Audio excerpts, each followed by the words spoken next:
Hola, soy estudiante de Trabajo Social, mi nombre es Jenny Soledad Bautista. En este video quiero presentarle mi propuesta de intervención, el cual tiene por nombre Promoción y Prevención en Violencia Filoparental. ¿Qué entendemos como violencia filioparental? Son un conjunto de conductas reiteradas de agresiones físicas, como golpes, empujones y arrojones de objetos. Las verbales, las cuales son insultos repetidos y amenazas, o no verbales, que son gestos amenazadores y rupturas de objetos apreciados. Esto va dirigido hacia los padres o adultos que están a cargo de los menores. Planteamiento del problema. En el departamento del Guainía, municipio de Puerto Inírida, en el barrio El Paraíso, se realizó una encuesta a 14 familias, conformadas por padres, madres e hijos, en unos casos acompañadas por sus abuelos, con el fin de determinar el grado de prevalencia que existe en las familias con violencia filoparental. Hemos encontrado que los hechos comunes en estos casos son sentirse incomprendido, abandono de padre o madre, o la falta de economía, o la cohibición de libertad. Estos casos han aumentado en el municipio de Puerto Inírida, las cuales no han sido muy poco reportados. La justificación: la familia como un grupo de convivencia y un sistema social se ha venido afectando históricamente en temas de violencia filoparental, en particular en los hijos que maltratan a sus padres, que se ha evidenciado en las últimas décadas. Esta problemática va aumentando significativamente y progresando hasta llegar a una violencia extrema con los hijos contra sus progenitores. Como una de las principales problemáticas que hay en la sociedad colombiana, se puede ubicar en la violencia intrafamiliar, la cual ha dejado de ser un asunto privado en la medida que se ven comprometidos los derechos de sus miembros, y paralelo a esto porque hay un aumento significativo en los índices que hacen referencia a esta problemática. Resulta alarmante dentro de este tipo de violencia el hecho de que muchos de los casos denunciados aluden al maltrato de los hijos hacia los padres, maltrato que va aumentando significativamente y progresando hasta llegar a una violencia que compromete la integridad física de los progenitores y en algunos casos de otros miembros de la familia. Aunque en este tipo de violencia intrafamiliar ha existido siempre, hoy se ha visible a través de la interposición de números denuncias de padres maltratados ante las comisarías de familia, donde esperan encontrar una respuesta y guía adecuada para solucionar sus problemas familiares.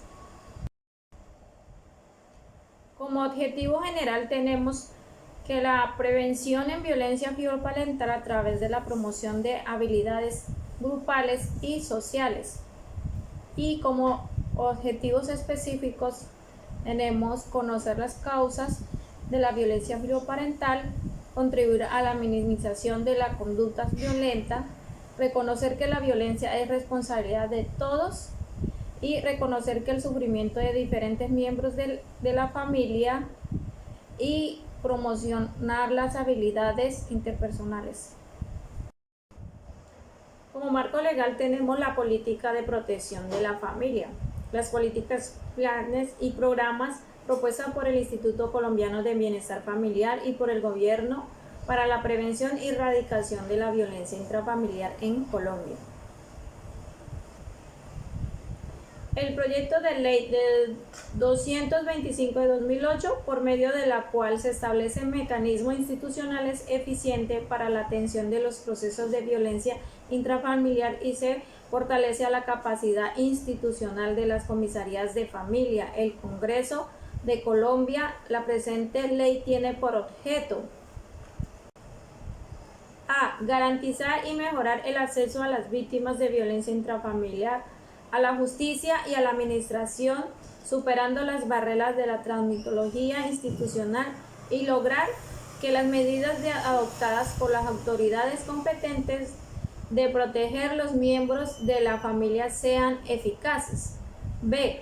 brindar herramientas legales que permitan a las comisarías de familia ejercer sus funciones bases pendientes con el propósito de garantizar la protección a las víctimas de violencia intrafamiliar, la disminución de impunidad y no repetición de los hechos. La Ley 1257 de 2008, el cual queda medidas de protección en caso de violencia intrafamiliar, si autoridad competente determina que la solicitante o miembro de un grupo familiar ha sido víctima de violencia, emitirá medidas previdencia motivada a una medida definitiva de protección en la cual ordenará al agresor abstenerse de realizar la conducta objeto de la queja o cualquier otra similar contra la persona ofendida o miembro del grupo familiar. También dice que la ley 1257-2008 que toda persona que dentro de su contexto familiar sea víctima de daños físicos, psíquicos, amenaza, agravio, ofensa o cualquier otra forma de agresión por parte de otro miembro del grupo familiar podrá pedir sin marco metodológico. Teniendo en cuenta los objetivos de los autores Lili Roset y Tomás Fernández, se implementará un modelo de intervención a la comunidad afectada desde una perspectiva del modelo ecológico de Bronfeld-Bennett. Como instrumento de recolección de datos tenemos que se aplica la técnica de recopilación de información mediante el contacto directo con las personas, familias, a través de una conversación interpersonal preparada bajo una dinámica de presentación de algunas preguntas y respuestas donde se dialoga sobre un tópico relacionado con la problemática. Las preguntas son cerradas y otras abiertas.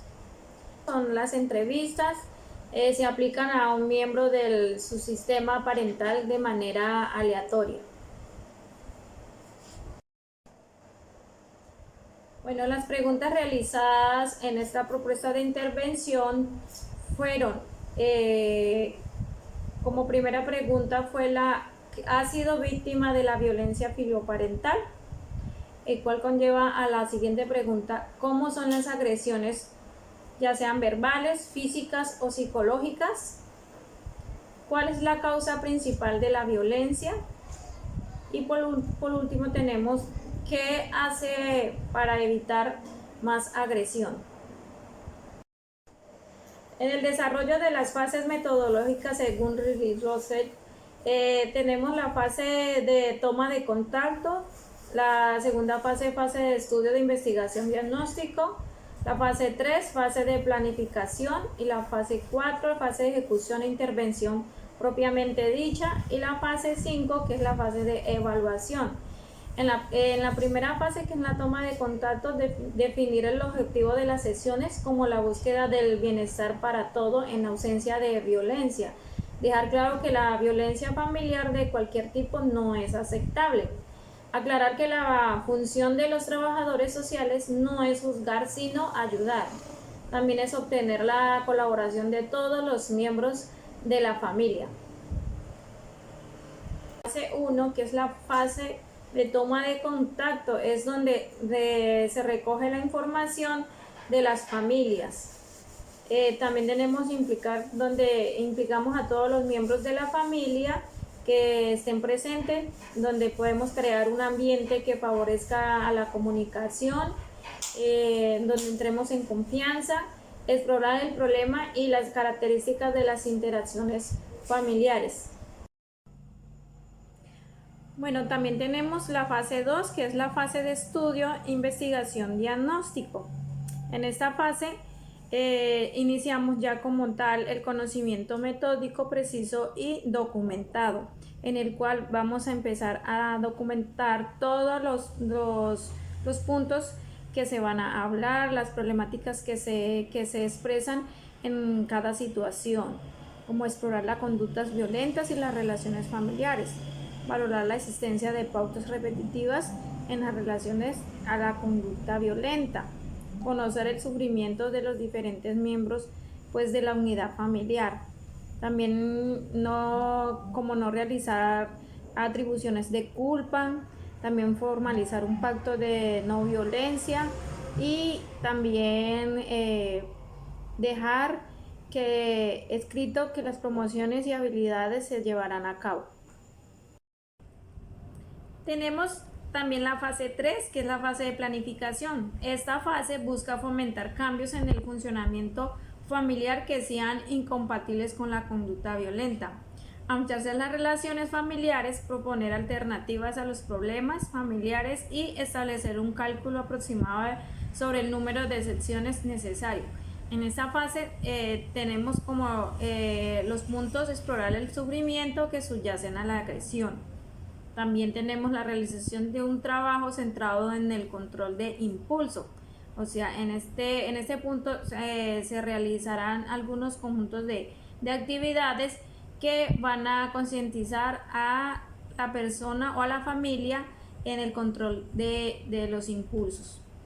Incluir a la red de apoyo, con la cual es la del bienestar familiar y la policía de infancia y adolescencia. También valorar las interacciones familiares actuales. Bueno, en esta fase tenemos como fase 4, fase de ejecución e intervención. Esta fase de la implementación, donde hace más patente la consideración de las familias como sujeto del conocimiento en una intervención del actor social o aquel que modifica su entorno, dejando de ser espectador pasivo. En esta fase, pues lo que logramos es como finalizar las sesiones de las fases anteriores, hacer como un balance de los encuentros, si es necesario plantear intervenciones posteriores, también acordar los seguimientos y revisar la consecución de los objetivos. Bueno, por último tenemos la fase 5, la fase de evaluación. En esta pues resaltamos los aspectos más importantes que se ha tratado en todas las secciones, como el objetivo general de nuestra propuesta de intervención. Después se solicitará a los adolescentes y padres para que trabajen en el objetivo planteado para la prevención de dichas problemáticas. Bueno, ¿cuál es el punto del trabajador social en esta propuesta de intervención? Pues como el marco formado por los distintos hechos sociales, políticas, económicas, condicionan sin lugar a duda el desarrollo de la práctica profesional de los y las trabajadoras sociales. Y el objeto de intervención aquí presentando no es ajeno a ello. El trabajador social, por tanto, es un profesional que opera en un área específica, enfrentando las personas involucradas a una amplia gama de necesidades y problemáticas sociales. También en la actualidad la familia se ve permeada por el proceso de modernización, lo cual lo ha traído a unos efectos en los contextos socioeconómicos, sociopolíticos y socioculturales, y ha modificado totalmente su funcionamiento y estructura, y se ha generado a partir de ello una serie de problemáticas a las cuales los profesionales hoy hacen frente. En ese sentido, el rol de la trabajadora social en el campo de la familia en la localidad del barrio El Paraíso estuvo dirigido a un primer momento a desarrollar estrategias que llevasen a los actores con quien se trabajó a reflexionar acerca de su situación problema y asumir su propio proyecto frente a esta, promoviendo a los sujetos con los cuales se intervino actitudes de superación, de convivencia democrática, de desarrollo personal y social, teniendo en cuenta por ello que la situación crítica fue el objeto de intervención y requirió por parte de los sujetos responsabilidad por relación a los cambios de actitudes frente a propias situaciones. Bueno, concluiremos que con lo dicho en todas las sesiones, como he dicho anteriormente, todas las problemáticas que se han visto con las familias que se tuvo en cuenta, pues se puede determinar que sí existe un desplazamiento de las funciones y el factor económico en la falta de recursos para satisfacer necesidades en el hogar. Para finalizar, se considera que con estudios en donde se hace la invitación a los trabajadores sociales a tener una mirada crítica frente a las transformaciones sociales contemporáneas para comprender los nuevos escenarios en que se contextualiza a las familias. Por último, tenemos los resultados de las encuestas que se realizaron en las primeras secciones. Igual donde se realizó la pregunta de si ha sido víctima de violencia filoparental. ¿Cómo son las agresiones? Tenemos 12 respuestas, las cuales son físicas, son el 16.7%, verbales son el 33.3%, psicológicas son el 33.3%, y todas las anteriores el 16.7%. También tenemos la otra pregunta, que es ¿qué sentimiento genera este tipo de violencia? Tenemos tristeza, tristeza 50%, dolor 7.1% y todas las anteriores 35.7%. También, ¿cuál es la causa principal de la violencia? Sentirse incomprendido es 26.6%, cohibición de libertad es el 21.4% y limitaciones económicas el 28.6% y otros 21.4%. Esta última pregunta más que todo se realizó en los adolescentes.